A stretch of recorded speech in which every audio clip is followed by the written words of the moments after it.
చాలామంది రాజుల చేతులు మారి ఇది చాలామంది అయితే దీన్ని పరిపాలించారు. చాలా యూనిక్ ఫోర్ట్ ఇదైతే.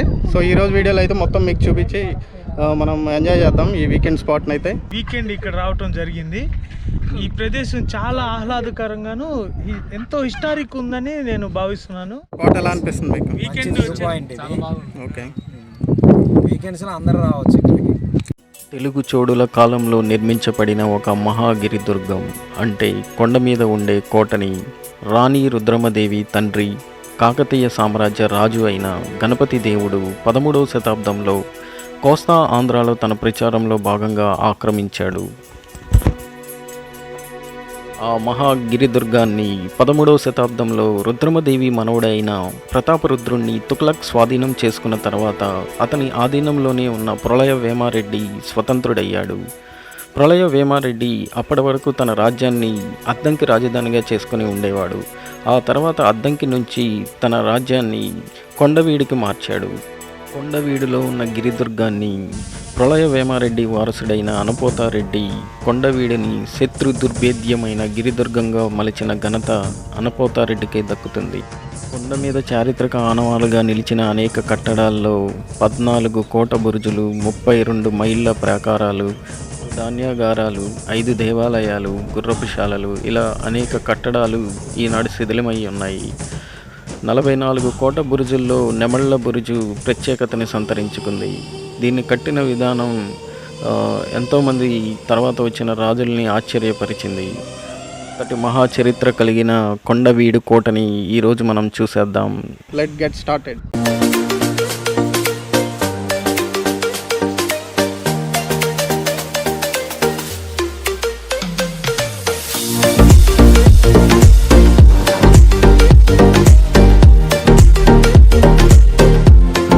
ముందుగా మీరైతే మీ మొబైల్లో మన ఛానల్ని అయితే సెర్చ్ చేసి రెడ్ కలర్లో ఉన్న సబ్స్క్రైబ్ బటన్ అయితే క్లిక్ చేయండి. పక్కనే ఉన్న బెల్ ఐకాన్ ప్రెస్ చేసి ఆల్ నోటిఫికేషన్స్ అయితే ఎనేబుల్ చేసుకోండి.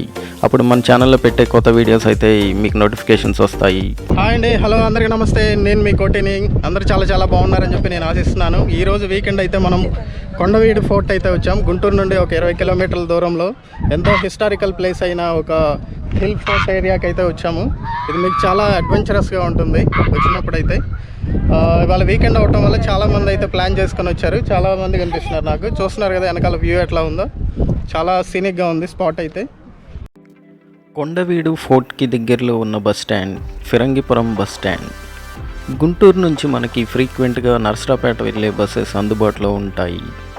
మీరు నర్సరాపేట బస్సులో ఫిరంగిపురం బస్ స్టాండ్కి రీచ్ అయ్యి కొండవీడు కొండకి రీచ్ అవ్వాల్సి ఉంటుంది. అయితే ఫిరంగిపురం నుంచి కొండవీడు ఫోర్ట్కి మనకి బస్ ఫెసిలిటీ లేదు.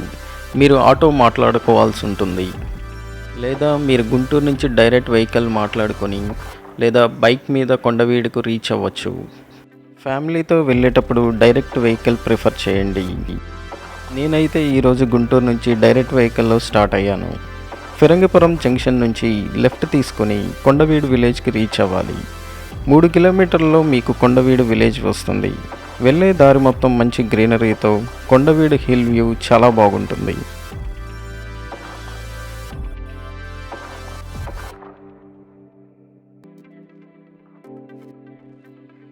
ఇక మీరు కొండవీడు విలేజ్ దగ్గరలో ఉన్న పుట్టకొండకి రీచ్ అవుతారు. కుడి చేతి పక్కనే శ్రీ విజయదుర్గా సమేత మల్లికార్జున స్వామి దేవాలయం వస్తుంది. ఈ ఆలయంలో మనకి 11 నుంచి 19వ శతాబ్దం నాటి పురాతన దేవాలయాల విగ్రహాలు అయితే కనిపిస్తాయి. టైం ఉంటే మీరు వెళ్ళి దర్శించుకోండి.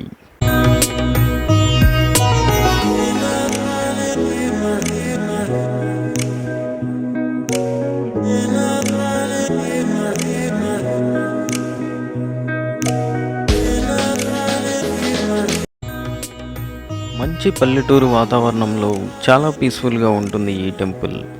ఇక్కడ అన్ని దేవతామూర్తుల విగ్రహాలు అయితే ప్రతిష్ఠించి చిన్న టెంపుల్స్ అయితే చాలా బాగా కట్టారు. అంతేకాకుండా ఇక్కడ ప్రకృతికి చాలా దగ్గరగా మంచి చెట్లు, గోవులని, గోశాలను అయితే ఉంచారు.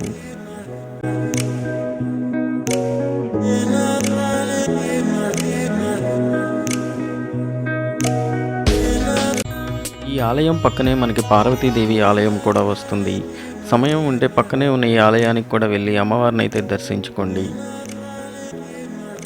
అంతేకాకుండా ఇక్కడ మనకి చాలా పురాతనమైన నంది విగ్రహం కూడా ఒకటి ఉంటుంది.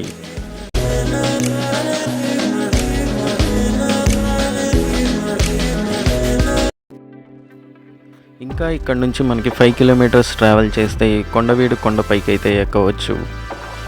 కొండవీడు కొండపైకి ఎక్కే మార్గాన్ని అయితే రీసెంట్గా ఏపీ టూరిజం వాళ్ళు చక్కటి మెలికలతో కూడిన దారులను అయితే ఏర్పాటు చేశారు.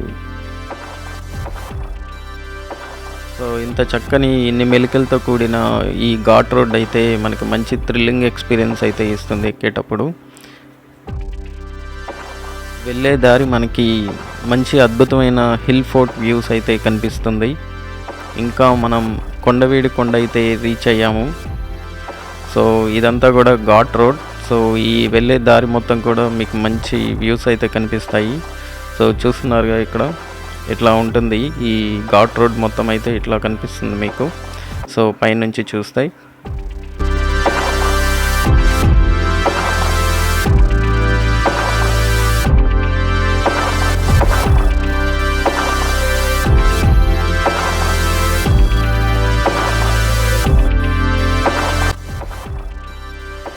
ఇక మనం కొండవీడు కొండ అయితే రీచ్ అయ్యాము.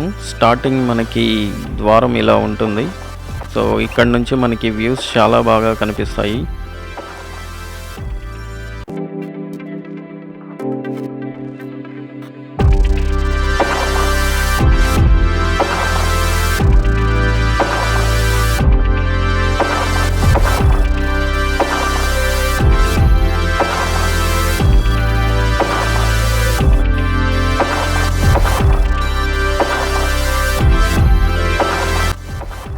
స్టార్టింగ్లో మనకి చిల్డ్రన్స్ పార్క్ అయితే వస్తుంది.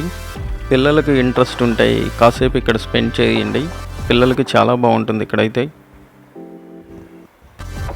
సో ఇంకా ఈ కొండవీడు కొండ ఇంకా ఈ కోటల్ని చూడటానికి అయితే మనకి ఎటువంటి ట్రాన్స్పోర్టేషన్ అయితే ఉండదు లోపల. సో ఇక్కడ మనం కాలినడకనే నడుచుకుంటూ ఇది మొత్తం ట్రెక్కింగ్ చేసి చూడాలి. సో ఫస్ట్ అయితే మనం కొండవీడు మసీద్ అయితే ఎక్కితే అద్భుతమైన వ్యూస్ అయితే కనిపిస్తాయి అన్నారు. కానీ ఈ మసీదుని ఎక్కడానికి అయితే మనకి ఎటువంటి మెట్లు అయితే లేవు. సో ఈ ఇరిగిపోయిన గోడల మీద నుంచే మనం ఎక్కి చూడాల్సి ఉంటుంది. సో ఇది ఎక్కితే మటుకు మంచి అద్భుతమైన వ్యూ పాయింట్ అయితే కనిపిస్తుంది. సో మొత్తం ఈ కొండవీడు ఫోర్ట్ ల్యాండ్స్కేప్ అయితే మనకు కనిపిస్తుంది అన్నారు. సో ఫస్ట్ అయితే మనం ఈ మసీద్ ఎక్కి మొత్తం వ్యూ అయితే చూద్దాం ఎట్లా ఉందనేది.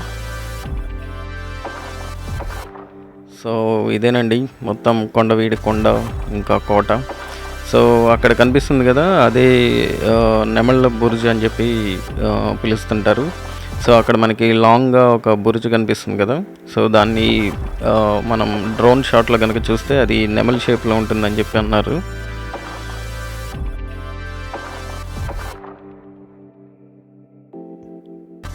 ఇప్పుడు మనం ఇక్కడికి వచ్చిన టూరిస్ట్తో మాట్లాడి ఈ ఫోర్ట్ హిస్టరీ గురించి వాళ్ళ మాటల్లోనే తెలుసుకుందాం. చాలా బాగుంది. ఈ కొండవీడు బురుజ్ ఈ వీకెండ్ ఇక్కడ రావటం జరిగింది. ఈ ప్రదేశం చాలా ఆహ్లాదకరంగాను ఎంతో హిస్టారిక్ ఉందని నేను భావిస్తున్నాను. ఇది హిస్టారికల్గా కూడా చాలా ప్రసిద్ధి చెందింది అన్నారు. సో దీని గురించి కొంచెం ఏమైనా చెప్పగలరా? కొండవీడు కోట 1328 మరియు 1482 మధ్య రెడ్డి రాజవంశంచే రాజధానిగా ఉపయోగించబడింది. వారి పూర్వ రాజధాని అద్దంకి నుంచి మార్చబడింది. కొండవీడు కోటను ప్రోలయ వేమారెడ్డి నిర్మించారు. ఆ తర్వాత అతని కుమారుడు అనుపోతారెడ్డి 1353 నుండి 1364 వరకు రాజ్యపాలనకు చేపట్టినట్టు తెలుస్తుంది. శత్రుమూకలు తరచూ అతని రాజ్యంపై దాడులు చేస్తుండటంతో రాజధానిని కొండవీడుకు తరలించి రెండో రాజధానిగా చేసుకుని పాలన సాగించాడని తెలుస్తుంది. అనుపోతారెడ్డి కొండవీడును శత్రు దుర్భేద్యమైన గిరిదుర్గంగా మలిచి ఘనత అనుపోతారెడ్డికి దక్కుతుంది.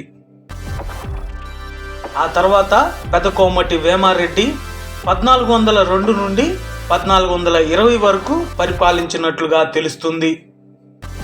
ఇతని పరిపాలనా కాలంలో సాహిత్యానికి కళకు పెద్ద పీట వేసి ఆదరించినట్లుగా తెలుస్తుంది. ఒక రకంగా ఇతని పరిపాలనా కాలాన్ని స్వర్ణయుగమని చెప్పవచ్చు.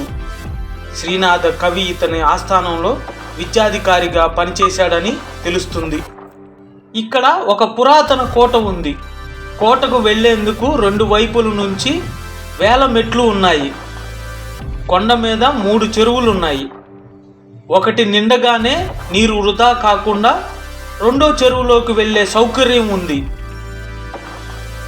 కొండ కింద ఉన్న కత్తుల బావి వేణునాథ స్వామి దేవాలయం, శ్రీకృష్ణదేవరాయలు ప్రతిష్ఠించిన ధ్వజస్తంభం, ఆలయ లోపల బయట గోడల మీద అపురూప శిల్ప సంపదలున్నాయి. కొండ మీద చారిత్రక ఆనవాళ్లుగా నిలిచిన అనేక కట్టడాలు, 44 కోట బురుజులు, 32 మైళ్ళ ప్రాకారాలు, 2 ధాన్యాగారాలు, 5 దేవాలయాలు, గుర్రపుశాలలు, ఆయుధశాల, నేటి కొట్టు, మసీదు, ఖజానా వంటి చారిత్రక సంపద ఉంది. కొండవీడు కోటను ఆంధ్రప్రదేశ్ రాష్ట్రం రక్షిత కట్టడంగా గుర్తించింది.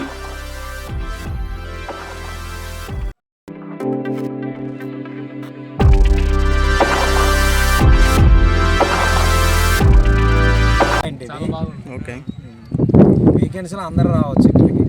Okay, thank you. సో అదండి కొండవీడు కోట విశేషాలు అయితే. సో ఈ వీడియో మీకు బాగా నచ్చిందని చెప్పి నేను ఆశిస్తున్నాను. నచ్చితే కింద కామెంట్స్ రూపంలో తెలియజేయండి, ఒక లైక్ చేయండి, మన ఫ్రెండ్స్ అందరికి కూడా షేర్ చేయండి. మరిన్ని మంచి వీడియోస్తో నెక్స్ట్ వీడియోలో కలుద్దాం. అప్పటి వరకు సెలవు. Bye, love you all.